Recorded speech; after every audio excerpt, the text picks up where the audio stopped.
everyone, welcome back to my channel. So in today's video I have a lovely guest, my husband, and today we're going to be talking about what we've learned the first 3 years of marriage, since today is our 3-year wedding anniversary. So to start, I just wanted to kind of talk about how we met and why we wanted to create this video. So we wanted to create this video because we wanted to tell other people who aren't married or who just got married, who have been married for many years, the things that we've learned along the way and how we've gotten to where we are now. So when Andrew and I first met, we were finally at a point in both of our lives where we were ready to settle down, and we had been with other people that weren't necessarily right for us. Yeah, and I think I was at a point where I had been in enough relationships where, I kind of learned a lot more about myself and how I wanted to be treated, what I wanted in my partner, as well as kind of how I want to treat my partner. Yep. And it was the same for me. So we'll briefly touch on this because we can go into this in a different video, but we met and I think we both kind of knew right away that we felt something for each other. We were both dating other people and I won't go into too much of that. But I was dating her friend's friend. But so after we had both gotten out of our relationships, not because of each other, they just didn't work out. I think it was it 6 months? No. It was 6 months later, and then you had been dating someone else. And so we met in like November, and then I think it wasn't until like May that we started talking. Yeah, him and his girlfriend had broken up, and I knew from the start that I really liked him, and I wasn't going to be the person to break up a relationship, so I waited, and I was single this whole time. So I saw that they had broken up. Did I give it a day? I think you gave it about a day. Yeah, it was late at night.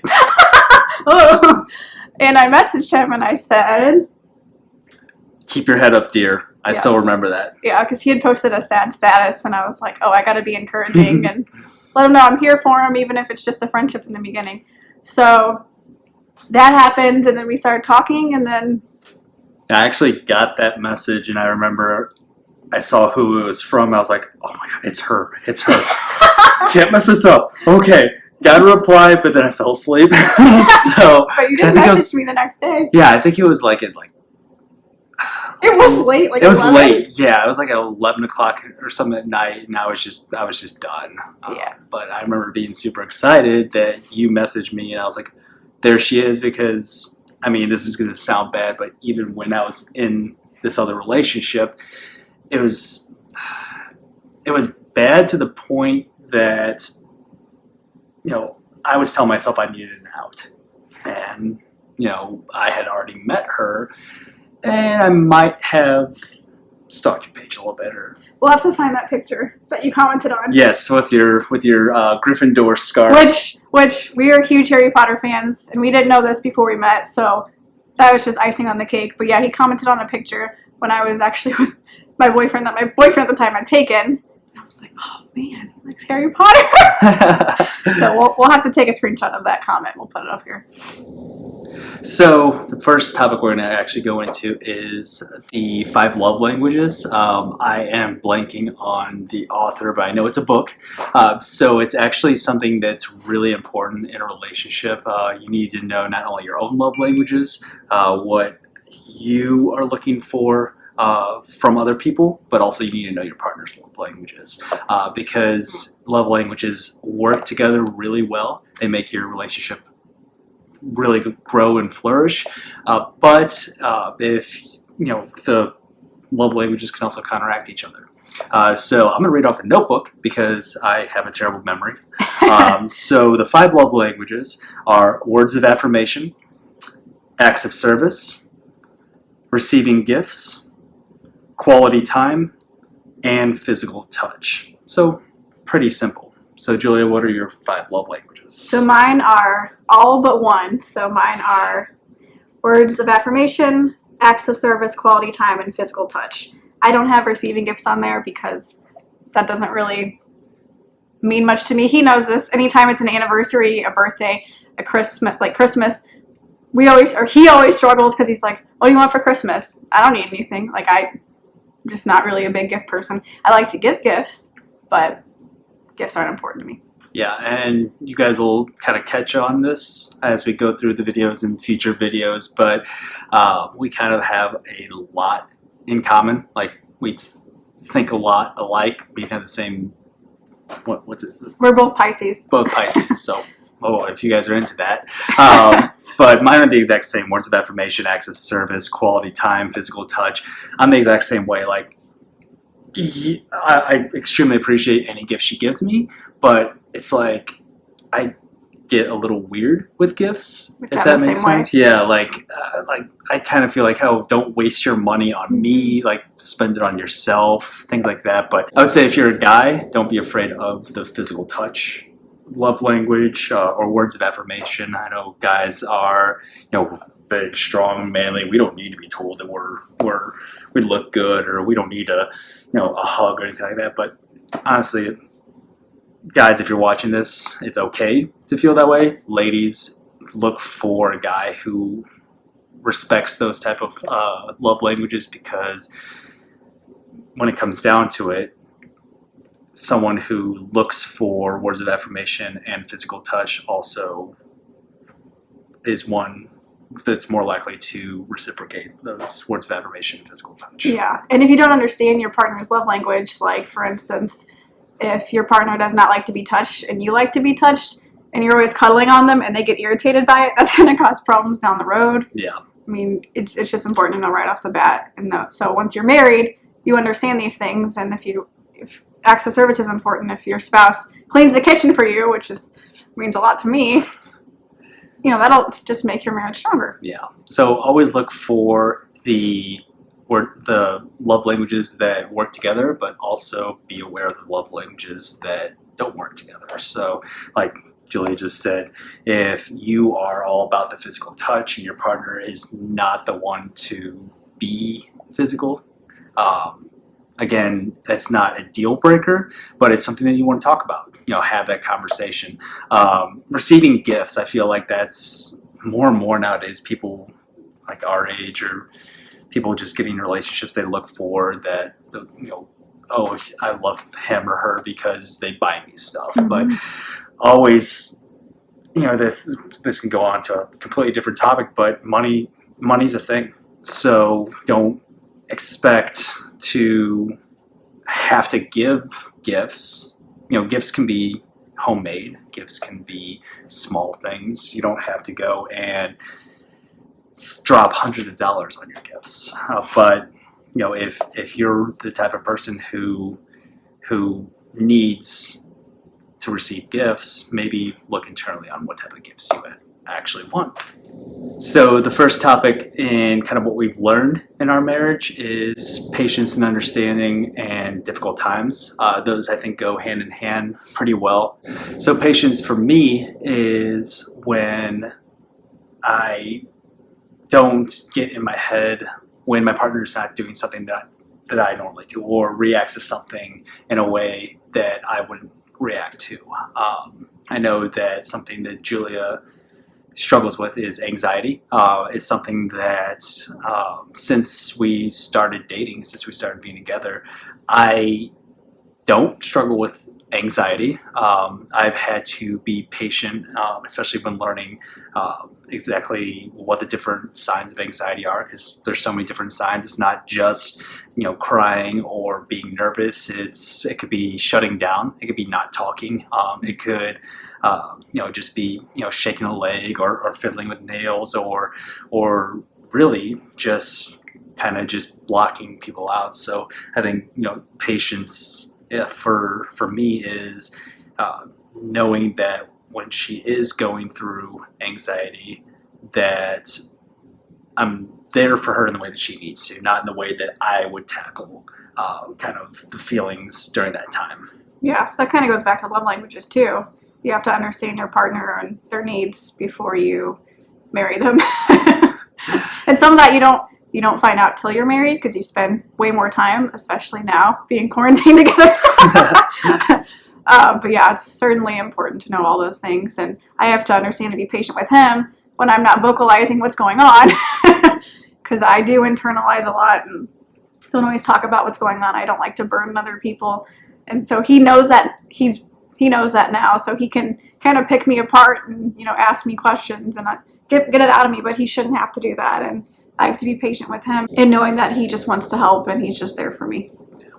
I think something that you also have learned to be extremely patient with is just kind of how I deal with life's issues. Like I like to break everything down logically and try and find, the truth and everything. Like, oh, hey, if you're feeling this way, well, maybe it's this. And she's definitely gotten way more patient with how I explain things or how I break things down. So yeah, you're more of a realist than I am. Yeah. So it's and it helps in both ways, because when she's patient with me, then I can be myself.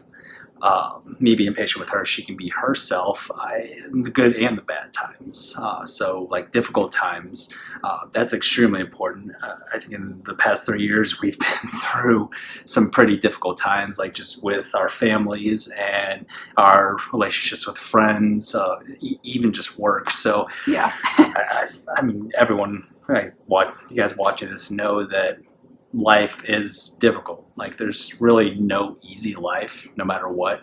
So being able to tackle those together, I think that's extremely important, because if you are set in your ways on how you handle difficulty and your partner's set in their way on how they handle difficulty, that can clash. So you have to have that conversation with each other on, okay, if this happens, how are we gonna face it head on together? I know one of my biggest difficulties was, I would say, probably work. Work's been one of the biggest difficulties, and she's been amazing in being able to kind of talk me off the ledge on certain things, get me out of my own head. Again, I try to find all the facts in it, and she knows exactly how to just calm me down. Goes the same for you. Yeah, I think work's been one of our biggest difficulties, but I think also just family. I mean, when you get married, your family becomes her family becomes your family, and no two families are the same. I'm an only child. All my extended family are out of state, so marrying into her family, all of a sudden getting, five more sisters. At the time when I married you, it was 3 additional brothers-in-law with two boyfriends. Now it's 5. I keep wanting to say 6. Now it's 5 brothers-in-law, 8 nieces and nephews. So I mean, there's going to be difficult times, but I think the biggest thing to keep in mind is when you get married, the difficult times are yours and your partner's to handle. You guys handle it the way you guys want to handle it. Yes, getting advice from family and friends does help, but at the end of the day, you're not going to get through what you're going through unless you guys are going through it together. Yep. All right, so the next topic for what we've learned in our marriage, kind of a 3-in-1 deal, is honesty, trust, and forgiveness. I know I came from a lot of relationships where honesty was hard. Without honesty, trust breaks down. Mm-hmm. And then without forgiveness, forgiveness kind of ties it all together, because you're going to make a lot of mistakes in your relationship, especially in marriage, especially when early on when you're learning how to live with this other person, Yeah. or again, going back to the difficult times, how to handle those difficult times. For me, obviously, honesty is just being upfront. I was raised that I would get in more trouble if I don't tell the truth. You do something, obviously, you want to keep your partner first in a relationship, so you always want to be honest. But if you do something that is going to upset your partner, just be honest. Mm-hmm. Don't try and cover it up. Don't try and hide it. Don't try and find some out. And women always figure out everything anyway. Oh yeah. Any married man, any man in a relationship knows that, I'm sure. Oh yeah. So it's pointless to try and hide or cover anything up. But he's good about he's great about communicating, so we don't really struggle with that. And trust is huge. So we made the commitment when we got married to really just combine everything. What's hers is mine, what's mine is hers. That's money, that's feelings, that is material possessions. Obviously your makeup stuff is yours, and my rugby and video game stuff is mine, but it's trust. Trust is what is going to keep your marriage lasting. I am huge into trust has to be earned, and then once that trust is broken, it can be rebuilt, but it's extremely hard. So always keep it in kind of the forefront of your mind to never ever do anything that will cause your partner to break trust in you. Yeah, that's really hard to get back if that happens. Yeah. Forgiveness too.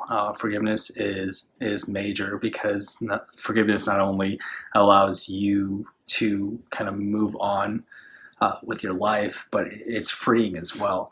I mean, there's been some times where we've had heated conversations.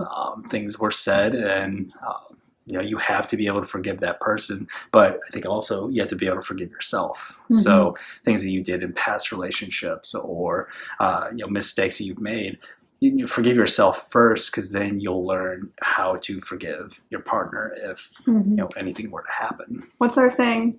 Don't ever go to bed. Don't ever go to bed angry. Yeah, which we don't allow that in our house. Yeah, like try not to fight at 9 o'clock at night or 10 o'clock at night or right before you go to bed.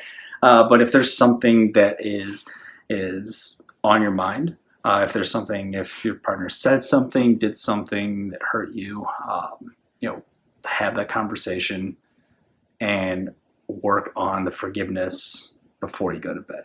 Don't let yourself go to bed with angry feelings, with resent, or anything like that. Yeah, because that starts your next day on a bad note, and then that can just go into your whole week. Yep. So the next topic that we want to talk about is values and beliefs. So it's very important before you get married to make sure that you and your spouse have the same beliefs, have the same values, because that's going to go into your marriage and will go into raising kids if that's what you decide. That's going to go on for your entire lives. So that is one of the most important things, in my opinion, before getting married. Yeah, I would say that values, for one, like before you actually decide to take the next step, think about what you value. Think about what your partner values. I think nowadays, definitely with all the turmoil, all of the different political views, religious views, views on, raising children, views on just maintaining a household. It's extremely important for you to both to be on the same page before you actually take that step, because again, like we said before, when you get into a marriage, your values and your pretty much everything becomes one. So if you value a strict household, when it comes to raising children, you value kind of more of a authoritarian. I can't remember the other one, but if you value one way of running the household and your partner values another, if you're not at least balanced in some way in those values, then again, that's going to cause difficult times. That's going to cause strife and cause issues. Yeah, and you'll find that out too late.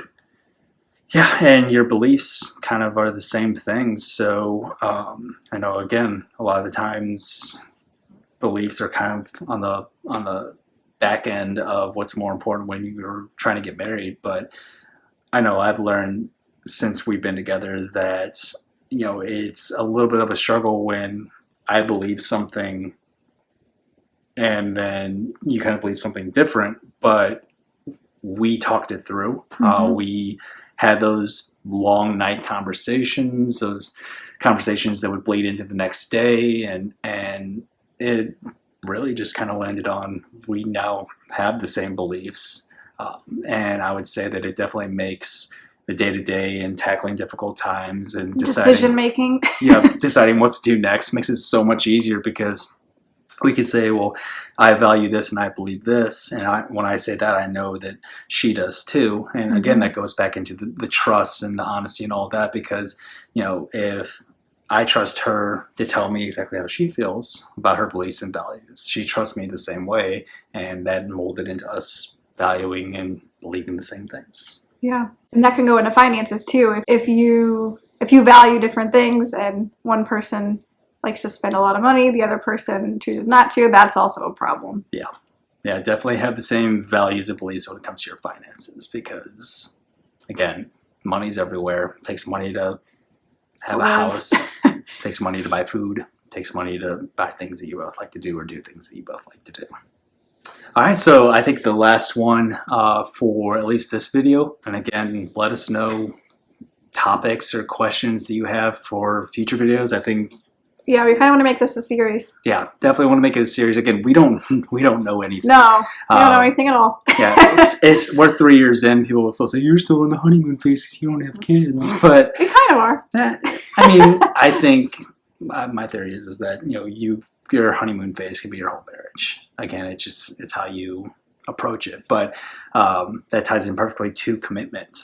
And I firmly believe that commitment is just you have to be committed to your partner.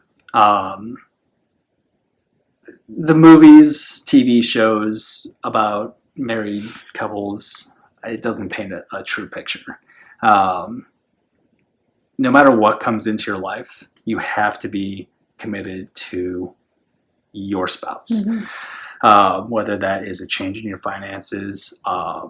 Honestly, there's people out there, believe it or not, that see couples and they're going through their own struggles, and they may want to do something to break it up, or they may want to do something to cause issues, or you may have a family member who just, again, going through their own stuff. But whatever you go through, you have to be committed to this person for the rest of your life. For me, everything that I do, even if I don't have to ask permission, or if it's something just for myself, my commitment tells me that I at least need to bring it up with Julia. Yeah. If there's any big decisions, sometimes even small decisions, really any decision, we always talk through. And if he maybe feels that it's something that maybe we shouldn't do this, he'll bring it up to me and we'll come to a conclusion. And have those talks before marriage. If you're struggling with the whole idea of commitment, and it's getting closer and closer to where either you're going to pop the question or your partner's going to pop the question, if you feel something's not right, you don't have to jump into it. Marriage isn't something that you just dive into or just do because you're bored on a Tuesday or a Friday. Really think about, do you want to commit yourself for the rest of your life and their life to this one person? And if you truly feel like you're ready to make that leap, then go ahead and do it. But if you have any reserves, talk to your partner. Talk to someone.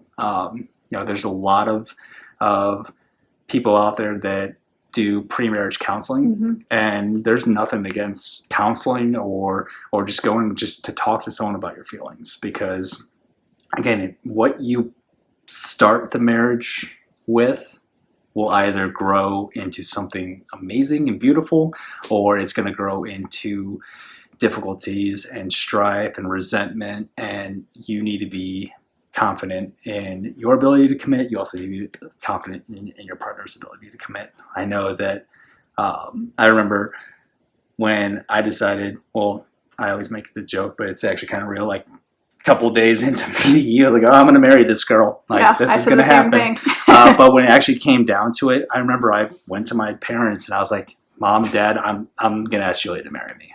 And I think they saw how committed or how ready I was to commit, and they didn't even say, "Well, are you sure? Like, you want to wait? Like, are you sure?" They were just like, "Okay, keep us updated." And I was ready. I didn't have it. I wasn't nervous leading up to it. I was scared as hell when I was actually about to propose. Like, no matter what, that's just scary as anything. But it's amazing at the same time. But leading up to the day of the wedding, even the night before, like, I slept like a baby. Woke up the next day, I wasn't scared. So if you can think about all of that and not be scared, or even not have cold feet, not be nervous, then I think you're ready. But always talk to your partner about it. Yeah, your spouse should literally be your best friend and have your back through everything. So look for your best friend and your spouse. All right, guys, well, I think that's it for today's video. Thank you so much for watching. And if you'd like to see more videos like this in the future, I think we're going to start a series. We really enjoyed this. Just leave us a comment down below. Let us know what you'd be interested in. If you have any questions, let us know. Yeah, give us any topics that you'd like us to discuss. I mean, yeah, if there's guys, well, I don't know if guys watch this channel or not, but girls, if you have your guy and you're watching it with him, or he overhears it and he's got questions, like, post them down below. We'll go ahead and actually, like, I'm excited about this. I want to do something with this. So. Yeah, and again, we don't know everything. This has just been our experience the past 3 years. But you guys can grow with us. Yep. All right, well, I will see you guys in my next video.